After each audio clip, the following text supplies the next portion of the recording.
Alors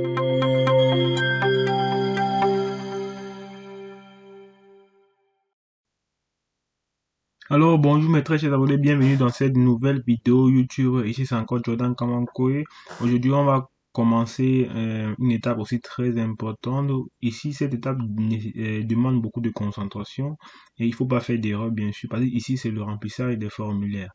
Sur cette partie vous donnez vos informations parce que c'est ici, comme je vous disais, c'est comme une entrevue. Donc c'est ici que vous donnez toutes vos informations et ce formulaire, ce premier formulaire que nous allons remplir, il est très important.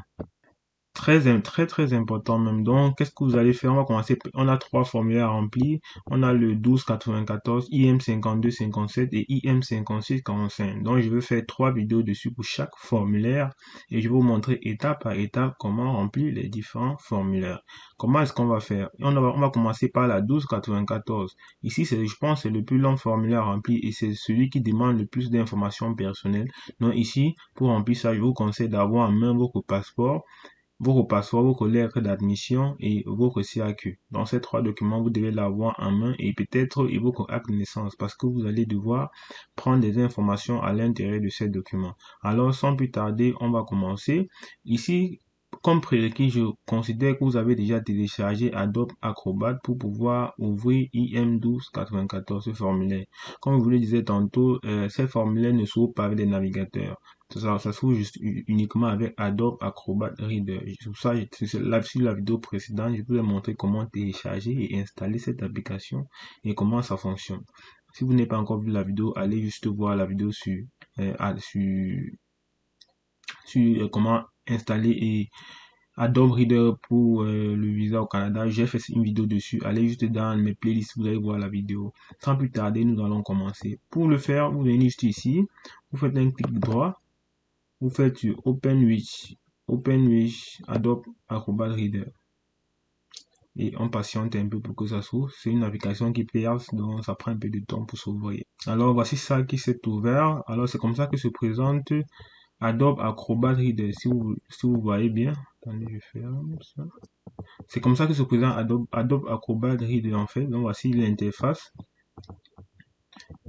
Ici, en fait, il faut voir, ça c'est un lien à gauche là, Export PDF. Si ça vous permet d'exporter des PDF, des documents. Donc, je vais vous montrer à quoi ça sert tout à l'heure. Alors, qu'est-ce qu'on va faire? On va commencer par remplir ces documents. Tout ce que je vais vous dire ici, c'est que tous les cases qui sont en rouge doivent obligatoirement être remplis. Donc, tous les cases où il y a des étoiles, comme ça, les étoiles comme ça doivent obligatoirement être remplies. S'ils ne sont pas remplis, à la fin, vous ne pourriez pas valider vos formulaires et ça ne pourra même pas être, vous n'allez même pas arriver à soumettre ça à téléverser ça dans votre compte. Donc, c'est important de bien remplir ce formulaire. Toutes les places qui sont en rouge doivent être remplies. Donc, toutes les places qui sont encadrées de rouge doivent être remplies. Alors, on va commencer par le numéro 1. Parce que lorsqu'on finit de remplir, on vient valider ici. On va commencer par le numéro 1. 1. On a le IUC. Le IUC ici, c'est pas vraiment très important, c'est facultatif. Donc, vraiment, moi, je ne sais pas vraiment trop à quoi ça sert ça, mais ce n'est pas vraiment important pour nous. Donc, on peut laisser cette case-là. Le 2 ici, on dit je veux être servi en. Ici, en fait, le 2, c'est je veux être servi. Vous choisissez votre langue. Moi, c'est en français que je veux être servi. Donc, je choisis la langue française. Ici, données personnelles. Ici, vous mettez votre nom. Tantôt, on faisait la demande pour Takam Uri. C'était le nom facultatif qu'on a choisi. Donc, on va mettre le nom. On a dit nom complet. Le nom, c'est Takam. Donc, chez vous, vous allez mettre votre nom. Ici, le prénom, c'est Ulrich.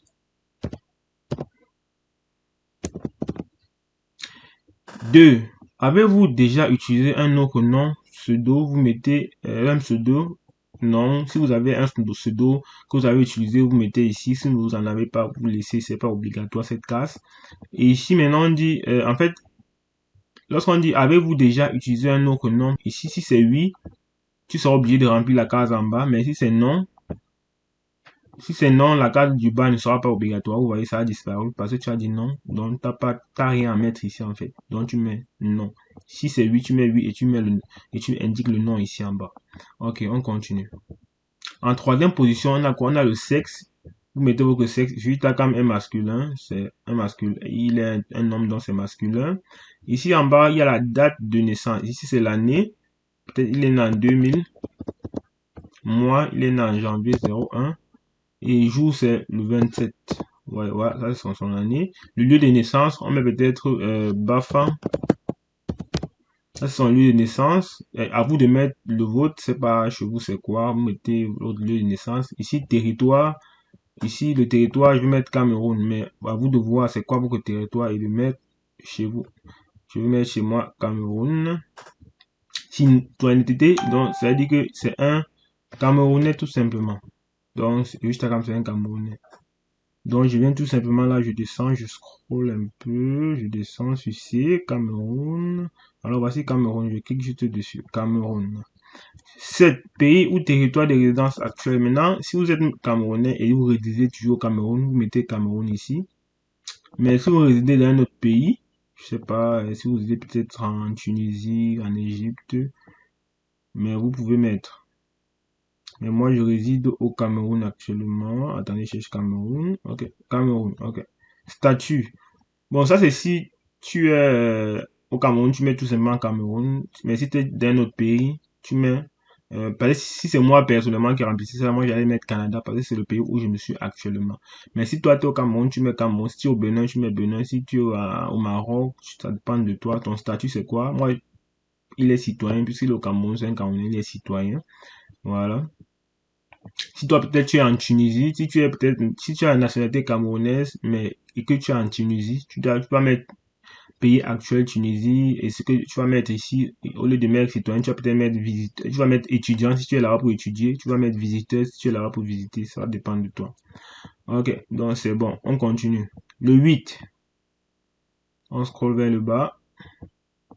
Le 8, c'est quoi? On dit pays ou territoire de résidence antérieure. Donc ici, tu vas donner les pays où tu as eu à résider. Si tu as peut-être, si tu as eu à peut-être à aller, si tu es un Camerounais, tu as déjà eu à aller au Sénégal. Si tu as eu à aller en France, au Maroc, tu vas préciser ça ici. Mais si tu n'es encore allé nulle part, depuis que tu es né, tu es seulement dans ton pays, tu n'as rien à remplir ici. C'est pour ça que ces champs sont pas obligatoires. Donc si tu es déjà allé dans un autre pays, avant, tu peux juste mettre ici, non. Je suis pas encore allé dans un pays, donc ça veut dire que depuis que je suis né, je suis seulement dans mon pays. Mais si tu as déjà eu à voyager, aller dans d'autres pays, tu mets oui. Et quand tu vas mettre oui ici, tu vas faire quoi? Tu vas devoir remplir le nom de ces pays-là ici. Voilà, donc c'est ça. Donc, mais moi, j'imagine que vous n'avez jamais voyagé. Depuis que vous êtes né, vous êtes dans votre pays d'origine, je vais sur non. Ok, on continue. Le 9 pays ou territoire où vous effectuez la demande. Ici, c'est vos pays de résidence actuellement. Donc, imaginez-vous, vous êtes un Camerounais, vous êtes allé étudier en Tunisie. Ça veut dire quoi? Vous êtes en train de faire la demande en Tunisie, ce qui fait que vous allez dire pays ou territoire où vous effectuez la demande, même que votre pays ou territoire de résidence actuel. Tu mets quoi? Tu mets oui. Oui, si tu es au Cameroun, mais non si tu es à l'extérieur. Si tu mets non, on va regarder si je mets non.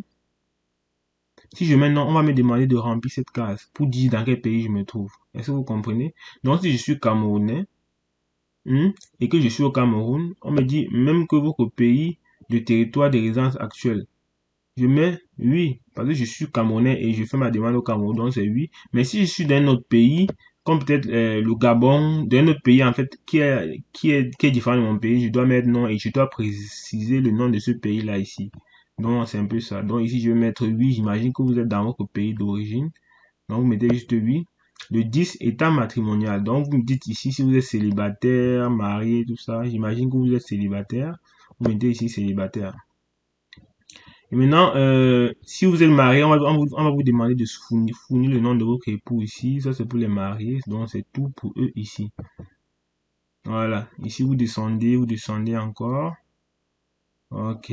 Ici, on arrive ici, données personnelles. Avez-vous déjà été marié ou union de fait? Ça dépend de vous. Vous mettez oui ou non. Si vous dites oui, vous allez devoir remplir les informations ici. Les informations de votre époux, mais de votre conjoint ici. Donc, moi, je vais mettre non, j'imagine que non. Si vous mettez non, vous n'avez rien à remplir ici. La langue maternelle, vous mettez quoi? Si vous êtes francophone, vous mettez français. Vous venez ici, vous descendez, je vais mettre français. Je vais mettre juste français ici, je mets français. Ok, voici français. Je clique juste sur français, ça c'est la langue maternelle. Mais si vous êtes anglophone, vous mettez anglophone. Anglais, ça dépend de votre langue. Ça c'est la langue maternelle, en fait, c'est votre langue, la langue dont vous avez étudié ou vous parlez régulièrement dans votre pays. C'est ça la langue maternelle. Pouvez-vous communiquer en français ou en anglais dans les deux langues? Tu mets oui. En fait, on demande si vous pouvez communiquer en français, en anglais ou dans les deux langues. Est-ce que toi, tu peux communiquer en français? Si tu vois que tu communiques juste en français, tu mets français. Si tu vois que tu communiques en anglais seulement, tu mets anglais. Si tu vois que tu parles les deux langues, anglais et français, correctement, tu vas dans les deux langues. Tu vois, mais moi, je parle bien français, donc je vais mettre français. Dans quelle langue êtes-vous le plus à l'aise? Bon, tu as besoin de remplir ça parce que tu as déjà dit que tu parles bien le français, donc plus besoin de remplir le C. Alors, on va aller au D. Avez-vous fait évaluer vos compétences en français ou en anglais par un organisme? Je vais mettre non. Moi, j'ai pas fait évaluer, t'as pas besoin. Mais si tu as fait, tu mets oui. Et tu as fait, tu mets oui tout simplement. Ça ne change rien. Je pourrais mettre oui ici. Mais si tu dis oui, ça veut dire que tu as un document que vous pouvez, bien sûr. Ok, donc moi j'ai mis non. Passeport, ici tu mets le numéro de ton passeport. Peut-être mon numéro de passeport c'est 00 88 58 417. Voilà un numéro. Voilà le numéro de passeport que j'ai mis par exemple. Ici, vous mettez pays ou territoire de délivrance. Si c'est un passeport camerounais, vous mettez pays de délivrance. Vous mettez ici Cameroun. Donc, vous mettez Cameroun. La date, ici, il dit quoi? Date de délivrance, peut-être c'est en 2018. Tu mets 2018. 2018, tu mets le mois 09 ici et le jour peut-être 27. Ici, la date d'inspiration, peut-être, ça faisait 5 ans pour ce pays, mais il y a des pays que la date d'inspiration c'est 5 ans, d'autres c'est 10 ans. Au Cameroun, c'est 5 ans, donc ça va s'inspirer en 2023, 09, 27. Voilà. Mais toutes ces informations sont sur votre passeport, la date de délivrance, la date d'inspiration. Ok. Pour ce voyage, utilisez-vous un passeport délivré par le ministère des Affaires étrangères taïwanais? Tu mets non. Pour ce voyage, utilisez-vous un passeport de nationalité israélien? Vraiment, ici, vous n'avez même pas rempli le formulaire. En fait, la case disparaît automatiquement parce que ici, tu as déjà dit que tu as un passeport camerounais, ce qui fait que ces cases ici vont disparaître automatiquement. Donc, tu n'as rien à mettre ici. Vraiment, on passe dans le 5 et le 6, tu n'as rien à mettre là. On passe pièce d'identité nationale. Au niveau des pièces d'identité nationale, tu fais quoi? Avez-vous une pièce d'identité nationale? Tu mets oui. Donc, généralement, vous avez la carte d'identité. Au Cameroun, il y a la carte d'identité nationale, plus le passeport. C'est deux documents différents. Donc, chez vous, dans votre pays, vous avez forcément une pièce d'identité nationale. Donc, je sais pas, chez nous, c'était la carte d'identité. Donc, ici, on dit numéro de la pièce. Tu tournes ta pièce. Forcément, les pièces d'identité ont généralement un numéro. Si tu es au Cameroun, il y a le numéro de la CNI. Le numéro de la CNI derrière la carte. C'est ça que tu vas mettre ici. Peut-être, je mets 00. Je mets un numéro, un numéro facultatif là, c'est juste pour l'exemple. Mais vous allez prendre votre carte et mettre le vrai numéro parce que c'est très important de mettre les vraies informations. Pays ou territoire de délivrance, où est-ce que tu as délivré ça? Je vais mettre Cameroun. Je vais mettre Cameroun ici. Ok. Date de délivrance, peut-être tu mets 2018 peut-être. Tu mets le mois 07. 2018. Tu mets le mois 07 et le jour tu mets 24. Okay, date d'inspiration c'est 10 ans après, donc ça fait 2028, j'imagine, ouais, ça fait 2026, ouais, ça fait 2028, ça fait 2028. Donc je vais sur date d'inspiration, année, je mets 2028. En fait, tout ça, vous allez voir ça sur votre document et la date d'inspiration, il y a toujours ça. Moi, je prends juste un exemple facultatif, 24. Ok. On a fini. On va maintenant sur carte de résident permanent des États-Unis. Avez-vous le statut de résident permanent en règle des États-Unis? Tu mets non. Non. J'imagine que tu es un Africain ou bien un Européen, je sais pas. Mais si tu es un Américain, on ne sait jamais. Si un Américain qui écoute la vidéo, il n'a qu'à mettre juste un nom. Il peut mettre oui s'il est un Américain. Ok, on continue. Coordonnées. Ici, vous devez mettre vos coordonnées. On dit, si vous présentez vos demandes par la poste. Bon, là, les demandes sont en ligne. Donc, j'ai même pas besoin de lire ça. Les demandes sont en ligne, s'il vous plaît. N'envoyez pas les demandes par la poste. Ça prend trop de temps. Ok, ici, on demande votre adresse. Ici, c'est les coordonnées, c'est-à-dire votre position, votre adresse. Donc, ici, si vous avez une adresse fixe, je vous conseille de mettre votre code postal ici, numéro d'appartement là, numéro de rue là. Donc, imaginez votre code postal. Bon, là, mettez peut-être un code postal H1 F R43. Numéro d'appartement, tu mets peut-être 3. Numéro de rue 34. Nom de la rue, c'est peut-être Colmensin. Ok, mais à ce niveau-ci, j'imagine il y a beaucoup d'Africains qui écoutent mes vidéos. Ici, vous n'avez pas une. Je sais qu'en Afrique, il n'y a pas les adresses. Je répète, en Afrique, il n'y a pas généralement les maisons n'ont pas d'adresse. Mais dans le cas où vous avez une bonne adresse, vous pouvez mettre votre adresse là. Mais si vous n'avez pas d'adresse, c'est tout simplement, vous pouvez juste venir ici, vous mettez, vous pouvez juste venir ici. J'enlève tout ça, vous mettez peut-être le nom. Donc ici, si vous n'avez pas d'adresse, si vous êtes en Afrique, vous n'avez pas d'adresse, vous venez juste mettre le nom du quartier. Donc ici, je mets juste Colmensin. Pour ceux qui connaissent Colmensin, je mets juste Colmensin, ça c'est le nom de mon quartier, c'est suffisant. Vous n'avez pas vraiment à mettre des choses vraiment compliquées là. Ici, vous mettez ville ou village.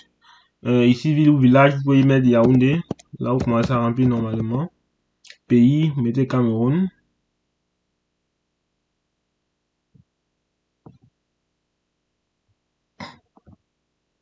Province, pas obligé. Bon, ici, pour le code postal, ça dépend de vous. Si vous avez un code postal, vous mettez district, c'est même pas obligatoire. En fait, vous voyez tous ces cas-là, case postale, numéro d'appartement, numéro de rue, ce n'est même pas obligatoire parce qu'on sait qu'il y a plusieurs personnes qui n'ont pas de numéro d'appartement, ni de case postale, ni de numéro de rue. C'est pour ça que vous voyez ces cas-là sont pas obligatoires. Ici, vous voyez le code postal, district, c'est pas obligatoire, donc vous pouvez laisser tout ça. Ce que vous devez obligatoirement mettre à ce niveau-ci, c'est quoi? Vous devez obligatoirement mettre le nom de la rue.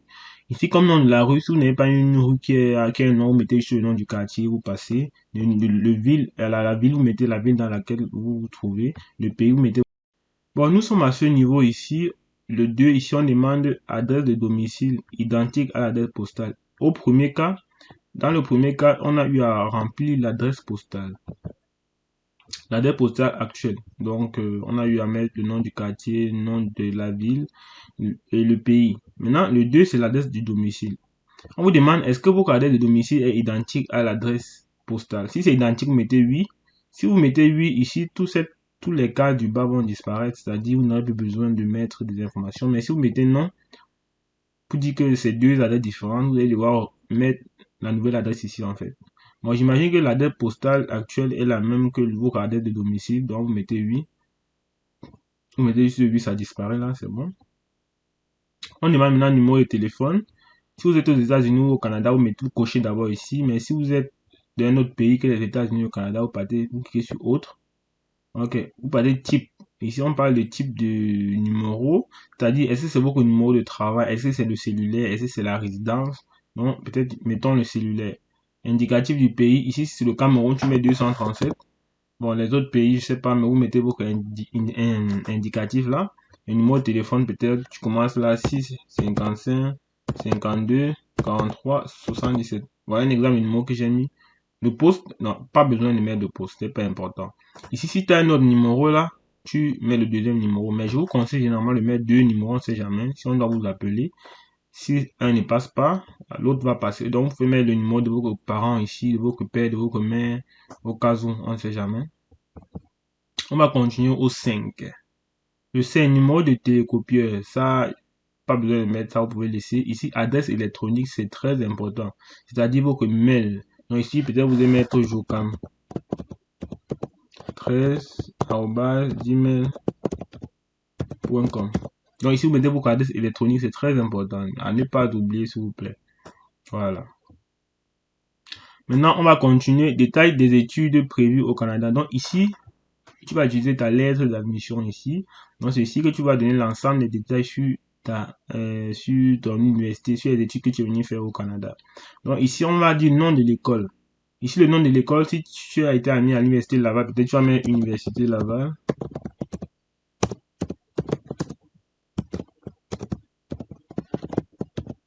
Ici, c'est mon niveau d'études. Bon, tu as été admis à l'université Laval, B, mon niveau d'études. Si c'est le baccalauréat, tu mets baccalauréat. Si c'est universitaire, maîtrise, tu mets universitaire. Donc ici, il y a plusieurs niveaux. Il y a plusieurs niveaux ici. On va voir ici universitaire, baccalauréat. Donc université, baccalauréat. Donc ça, tu fais un baccalauréat. Si tu veux le master, tu choisis université, master. Bon, mon domaine d'études, c'est quoi? Ici, tu viens juste là, tu cliques dans... Peut-être si c'est la technologie. Imaginons que c'est l'informatique. Peut-être tu vas venir ici, tu vas juste mettre technologie. On va voir ici, si c'est peut-être l'informatique. On va voir ici informatique. Ok, donc ici c'est informatique. Si c'était peut-être la santé, vous avez vu là-bas, il y a pour la santé. Donc vous choisissez votre domaine, ça dépend de vous là, ça dépend de vous. Ici, province, c'est dans quelle province que vous allez venir ici, qui a votre université, c'est dans quelle province que vous allez étudier. Ici, on a juste mis les provinces, on a juste abrégé les provinces ici. Il y a peut-être AB qui est pour Alberta, peut-être un exemple. Ontario, c'est peut-être ON. Donc ici, Québec, c'est QC. Donc, si c'est à Québec que vous venez, vous mettez QC. Si c'est en Alberta, vous mettez AB. Donc, ça dépend du province dans lequel vous partez. La ville, c'est quelle ville? Ça dépend de votre ville maintenant. Votre université se trouve dans quelle ville? Peut-être mon université, mon université, université là-bas, ça se trouve à Québec City. Donc, vous venez ici, vous cherchez Québec City. Donc, je vais ici en bas. Forcément, j'imagine qu'il y a Québec City. Québec City.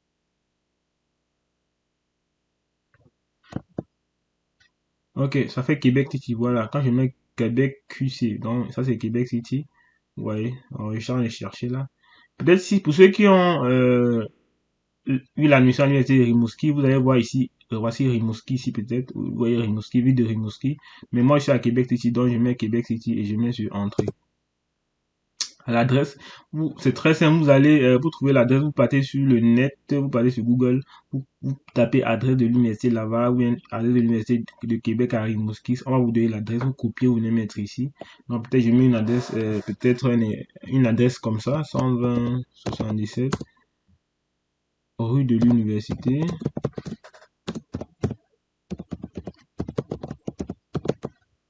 Ok, je pense que ça c'est une adresse juste comme ça, vraiment. Donc vous allez juste sur le net, je vais vous montrer comment ça se passe. Vous allez ici peut-être sur le net comme ça, vous venez ici, vous tapez adresse U Laval. Vous allez voir ici, on va me donner l'adresse. Vous voyez, voici l'adresse de l'université Laval, vous copiez juste comme ça. Et vous venez, vous le faites là, vous venez le coller ici. Ouais, donc c'est très simple. Ouais, voilà ça, c'est très simple. Numéro de l'établissement. Ici, le numéro d'établissement, je vais vous montrer comment on fait pour trouver le numéro de l'établissement. Alors, pour connaître le numéro de l'établissement, c'est très simple, c'est pas compliqué. On va juste sur Google. On va juste sur Google, vous venez sur Google, vous tapez numéro d'établissement du Québec. Quand vous avez tapé ça, vous entrez ici sur l'onglet liste des établissements d'enseignement désignés. Vous tombez sur le site d'IRCC. Vous descendez tout juste en bas. On descend un peu. On va venir ici, on va dire consulter la liste par province ou territoire. Vous choisissez Québec. Donc, venez ici, on choisit Québec. Si vous allez en Ontario, vous choisissez Ontario, mais vous avez eu une admission dans un établissement du Québec, vous choisissez Québec. Lorsque vous choisissez Québec, ici, on va vous donner la liste des établissements désignés du Québec avec leur numéro. Donc, voici ça ici. Ici, on a le numéro. Le numéro, ça commence par un O. Voici ça ici. Vous voyez ici, on dit numéro de l'établissement. Donc, c'est ça ici. Vous descendez jusqu'au fond. Vous voyez, vous descendez jusqu'au fond. Donc, ici, vous allez trouver votre... Ici, il y a les entrées. Vraiment longue, donc je vais pas parcourir toute cette liste là. Ici vous pouvez mettre juste université Laval ici, université, normalement vous devez voir Laval ici. Ok, voici l'université Laval, donc vous venez ici, vous cliquez, vous copiez le numéro. Si vous avez peut-être l'université de Québec à Rimouski, vous tapez juste la barre de recherche, c'est-à-dire ici, Ici, vous tapez Université du Québec à Rimouski, ici, vous allez voir. Lorsque vous allez même taper juste université, on va vous lister la liste des universités avec leur numéro d'établissement. Donc, c'est comme ça qu'on fait. Maintenant, tu viens, tu copies ça, tu reviens dans ton... Tu colles ici. Donc, c'est comme ça qu'on fait. Numéro d'établissement, tu viens là, c'était où là? Numéro, ok, tu colles, copier-coller. C'est bon, c'est ça. Mon numéro d'étudiant est... Ici, tu n'as pas encore le numéro d'étudiant, donc tu ne dois même rien mettre là, ne mets encore rien. Mais bon, non, normalement, tu as déjà un numéro d'étudiant. Tu prends ta lettre d'admission, il y a un numéro d'étudiant à l'intérieur et tu mets ton numéro d'étudiant. Voilà, peut-être, imagine que mon numéro d'étudiant, peut-être c'est le 22 56 77. Donc, mon numéro d'étudiant, c'est le 22 56 77.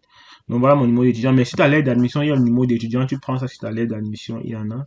Voilà. Donc, maintenant, on dit durée d'études prévue. Si tu as fait un baccalauréat en génie, généralement, les baccalauréats en génie, c'est 4 ans. Mais sur ta lettre d'admission, il y a la durée de tes études. Tu prends juste ta lettre d'admission. Sous ça, qu'en commençant cette vidéo, j'ai dit que tu dois avoir même ta lettre d'admission. Donc, tu pars sur ta lettre d'admission, tu vas voir la durée de tes études. Donc, la date de début, c'est peut-être automne 2023 ou bien automne 2023. Ça veut dire que la date sera quoi? 2023. Comme moi, tu mets quoi? Le septembre, c'est 09. Et le jour, tu mets peut-être le 14. Le 14, ça dépend de ce qui est sur ta lettre d'admission. Ça dépend vraiment. Ok, donc voici la date de début. Je vais commencer en septembre 2023. Le 14 septembre 2023. Maintenant, la date de fin, c'est quoi? 4 ans plus tard, 2023 plus 4, ça donne 2027.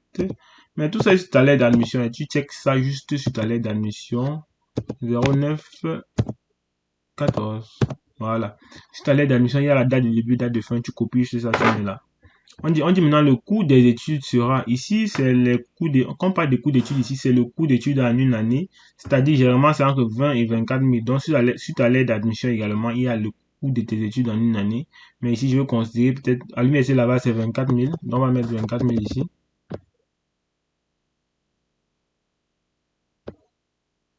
Ici, on va mettre 24 000. Ok. Logement et repas. Frais de scolarité, 24 000. Logement et repas. Tu vas mettre 10 000. Bon, ici, c'est là le coût de mes études sera. Bon, ici, suite à l'aide d'admission, on va tout détailler ça. Peut-être à l'université Laval, les frais d'admission étaient 24 000. Logement et repas. Combien est-ce que tu prévois pour le logement et le repas? Bon, pour le logement et le repas, peut-être tu peux prévoir peut-être un 8 000. Ça dépend de toi, un 8 000. Et pour autre, tu prévois 2 000. Parce qu'on sait tous qu'au Québec, les frais de subsistance, c'est 10 000 $. Donc, je peux un peu diviser comme ça pour bien équilibrer. Fonds disponibles pour ton séjour au Canada. Ici, en fait, c'est ce que tu vas prouver que tu as pour tes 1 an, tes premières années au Canada. Donc, avant de remplir cette partie, tu dois d'abord t'entendre avec ton garant. C'est ton garant qui va te dire la somme exacte qu'il a dans son compte pour faire la prise en charge. Donc, si l'agent de l'immigration vient lire peut-être 40 000 $ ici, mais dans le compte, il voit peut-être 30 000, ce sera pas bon. Donc, il faut mettre la même somme qui est ce que ton garant va te donner ici. Donc, peut-être, imagine-toi, pour faire la prise en charge, si tu vas à l'université là-bas, pour qu'on fasse ta prise en charge, tu vas devoir donner combien? Tu vas devoir donner 24 000 plus 10 000 $, ça fait 34 000 $. Donc, il faut avoir minimum 34 000 $. Donc, si tu dois avoir 34 000 dans ton compte. Donc, ça fait 34 000 $ ici. Mais les dépenses au Canada seront défrayées par... Donc, ici, c'est ton garant, en fait. Si c'est toi-même, tu mets toi-même, si c'est tes parents, si c'est un autre, tu mets autre ici, tu dis oncle. Si ton oncle peut-être, tu mets oncle. Voilà. Mais si c'est ton parent, tu cliques ici, tu mets sur parent. Tu mets tout simplement parent ici. Bon, ça dépend. Donc, tu mets parent.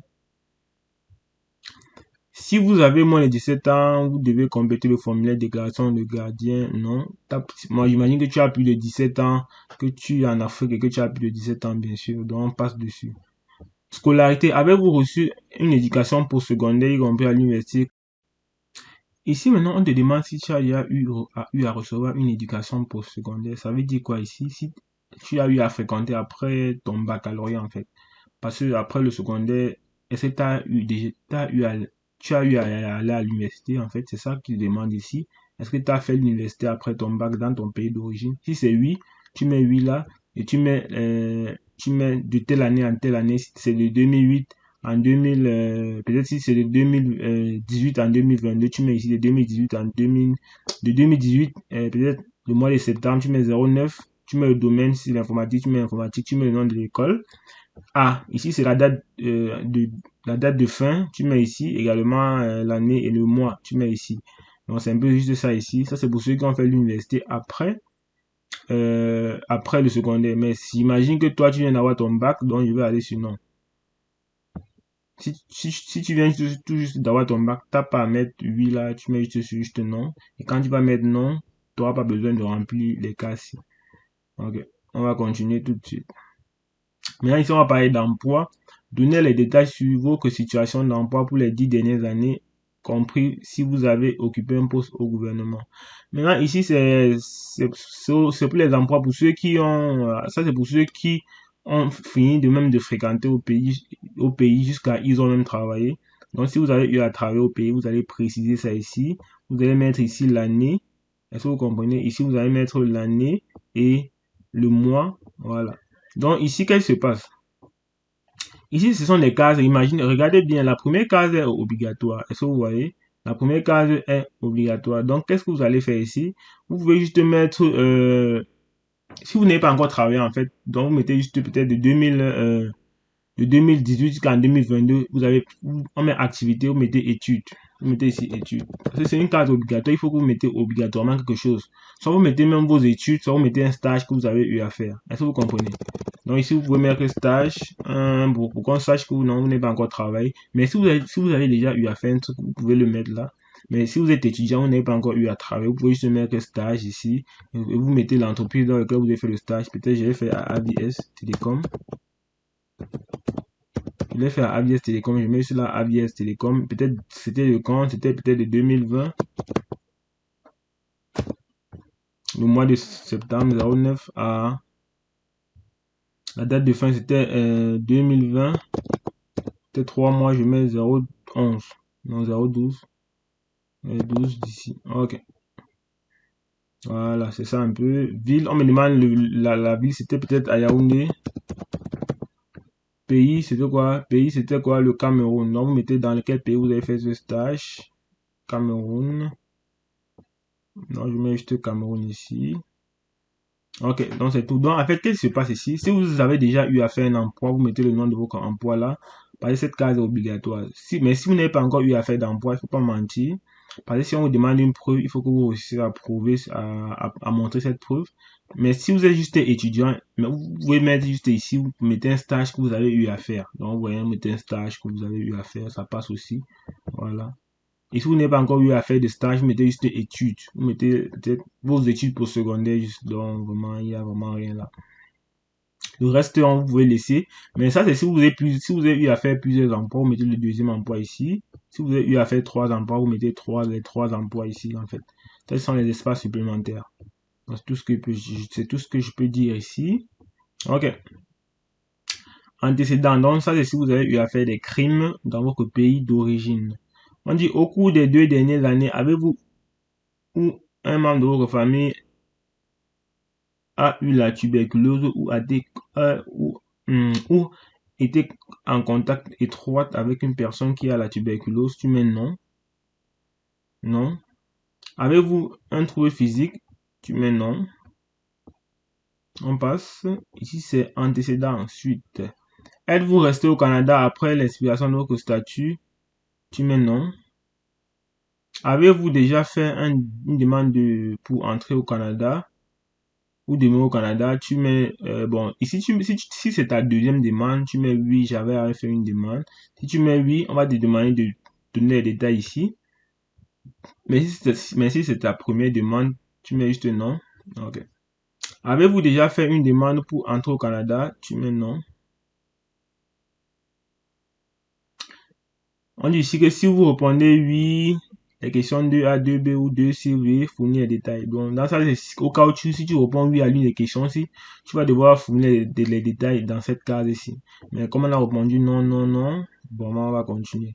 Donc, si dans le passé, tu as déjà eu à avoir un refus de visa, tu vas devoir mettre oui ici. Tu vas devoir mettre oui ici et fournir les détails ici. Les détails, c'est quoi? Pourquoi on t'a refusé? Tu vas mettre ici le motif de refus de visa peut-être et l'année peut-être que tu as fait cette demande de visa là. Donc ce sont les informations que tu vas mettre là. Mais comme dans notre cas, j'imagine que tu es une personne, donc c'est la première fois de faire la demande de visa. Donc on va mettre juste non là. On va mettre non ici. Ok, on va continuer. Avez-vous déjà commis ou été arrêté? Tu mets ici non. Avez-vous fait partie d'une armée, d'une milice ou d'une unité de défense? Bon, là, moi je mets non. Si tu mets oui, c'est ça que si tu mets oui, tu dois expliquer ça ici, je précise. Ça, c'est dans le cas de quelqu'un qui n'a pas encore fait ça. Mais si toi, tu as eu à faire un truc comme ça, tu dois expliquer ça ici. Ok. Êtes-vous ou avez-vous déjà été membre ou affilié d'une partie politique? Si c'est oui, tu mets oui, mais moi, je vais mettre non. Parce que moi, j'ai pas été encore affilié à un parti politique. Avez-vous été témoin d'un mauvais traitement infligé à des prisonniers? Moi, non. On continue. On dit ici quoi? On a presque terminé le formulaire. On dit citoyenneté et immigration. On dit ici que acceptez-vous que CIC ou un organisme mandaté par CIC communique avec vous dans l'avenir? Tu mets oui. Mais oui. Tu mets oui ici. Ok, je mets oui. On descend tous ici. Il faut juste lire la politique de confidentialité. Ici, on dit, je comprends que si CIC recueille mes renseignements personnels en vue de déterminer s'il y a lieu de me délivrer un permis d'études. Donc, c'est tout. En fait, c'est un petit contrat qu'il faut souvent lire. Tu peux lire, en fait. C'est comme un petit contrat. Je comprends également que CIC pourrait divulguer mes renseignements, donc, avec l'établissement, tout. Tu peux prendre le temps pour lire. Et quand tu as fini de lire, tu viens ici, signature. Pour signer, tu fais comment? Tu viens juste ici, tu mets juste même ton nom ici, tu mets juste ton nom là, tu mets la date ici. La date c'est quoi? Tu peux mettre la date d'aujourd'hui. La date d'aujourd'hui. Comme signature, tu mets ton nom, peut-être Kamankwe Jordan. Donc c'est tout. Comme signature, tu peux juste mettre ton nom et c'est correct. Et tu vas ici sur, on descend ici, il y a le bouton valider. Tu mets valider.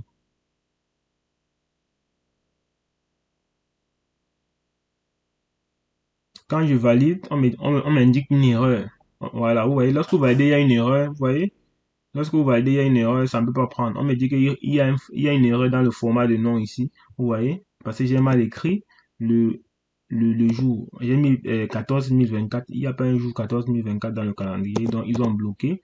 Vous voyez? Donc, vous devez correctement remplir votre formulaire. Sinon, ça ne prendra pas. Donc, même le numéro de l'établissement, si vous mettez un faux numéro, ça ne prendra pas. Donc, il faut vraiment mettre les vraies informations ici. Ok, on va encore aller essayer. Essayons encore. Je vais valider encore. On dit que la validation a été complétée avec succès. Veuillez imprimer la demande au complet, puis signer et dater dernière page. Ok. Qu'est-ce qui se passe maintenant? Ok. Vous voyez, lorsque vous validez ça, ce truc sort, quand ce code barre sort, ça veut dire quoi? En fait, lorsque vous remplissez les informations ici, lorsque un agent d'immigration prend votre dossier, il va juste scanner ce code barre et toutes vos informations vont sortir, en fait. C'est pour ça qu'il vous demande de remplir ça dans les formulaires électroniques. Maintenant, qu'est-ce qui se passe? Lorsque vous finissez de remplir ce formulaire comme ça, ne l'imprimez pas. Est-ce que vous comprenez? Ne l'imprimez pas. Ça, c'est très important. Je vous répète, ne l'imprimez pas. Ça, c'est un bonus pour ceux qui vont suivre la vidéo jusqu'à la fin. Ne l'imprimez pas. Donc, lorsque vous finissez juste de remplir là, vous allez cliquer sur valider. C'est bon. Ou si ça a validé, comment savoir que vous avez bien fait le remplissage? Il faut juste regarder si le code barre s'y a apparu. Parce que après avoir validé, ce code barre doit apparaître. Est-ce que vous comprenez? Ce code barre doit apparaître. S'il n'y a pas ce code barre, ça veut dire que vous n'avez pas bien rempli vos informations. Donc, il faut bien remplir. Ensuite, vous cliquez sur valider. Si le code barre apparaît, ça veut dire que vous avez bien rempli le formulaire. Voilà. Et maintenant, vous contrôlez si toutes vos informations sont exactes et c'est bon. Donc, vous n'avez pas à imprimer quelque chose ou à imprimer pour signer. Ce formulaire doit être imprimé pour signer. Non. Si vous l'imprimez et vous scannez en PDF ou allez soumettre, ça va pas marcher. Donc, ça doit rester intact comme ça. Donc, ce que vous allez maintenant faire, c'est quoi? Vous allez juste peut-être faire un contrôle. Vous allez juste fermer. Vous allez juste fermer. Vous allez juste faire un CTRL S là. Un CTRL S.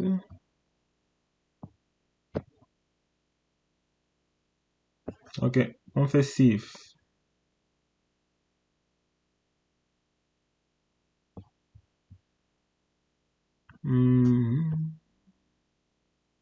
Ok, là j'ai enregistré en fait. C'est bon maintenant. Donc je viens d'enregistrer mon formulaire. Donc vous faites un CTRL S, vous allez toujours sur enregistrer ici. Sur les bords, il y a enregistré ici, vous enregistrez vos documents. Donc là maintenant, votre document a été enregistré. Mais je vous répète, tout ce que je peux vous répéter ici, c'est de ne pas, n'imprimez pas ça en fait en PDF avant de le faire. Donc, enregistrez juste vos documents comme ça et maintenant vous allez en ligne, vous partez juste soumettre ce document. Donc, c'est tout ce qu'il y avait à dire pour cette vidéo et je vous répète encore cette partie. Lorsque vous avez fini de remplir, vous validez le code barre sort. Lorsque le code barre va sortir, ça veut dire que vous avez bien validé, vous avez bien complété votre formulaire. Vous faites un CTRL S ou bien vous pouvez juste faire un CTRL S pour enregistrer votre dossier. Lorsque vous avez enregistré, qu'est-ce que vous faites maintenant? Vous allez dans votre dossier IACC en ligne, vous téléversez ce fichier-là. Vous téléversez sans signer, sans imprimer pour signer. Non, vous ne l'imprimez pas pour signer. Non, ça va pas marcher si vous le faites. Ok. Donc, j'espère que j'ai été bien clair avec cette vidéo. Bon, ici, c'était une très longue vidéo, vraiment, parce que ça, c'est une partie très importante. C'est le formulaire la plus longue euh, de la demande. Donc vraiment, ça prend beaucoup de temps. J'ai beaucoup parlé, j'aime déjà soif. J'espère que vous avez aimé la vidéo. N'oubliez pas de mettre un pouce bleu ou de cliquer sur la code de notification pour ne pas rater mes prochaines vidéos. Et c'était Jordan Kamanko. Ciao, ciao. N'hésitez pas à mettre dans les commentaires des suggestions et de m'écrire si vous avez des soucis. C'était Jordan Kamanko. Ciao, ciao. Dans une prochaine vidéo.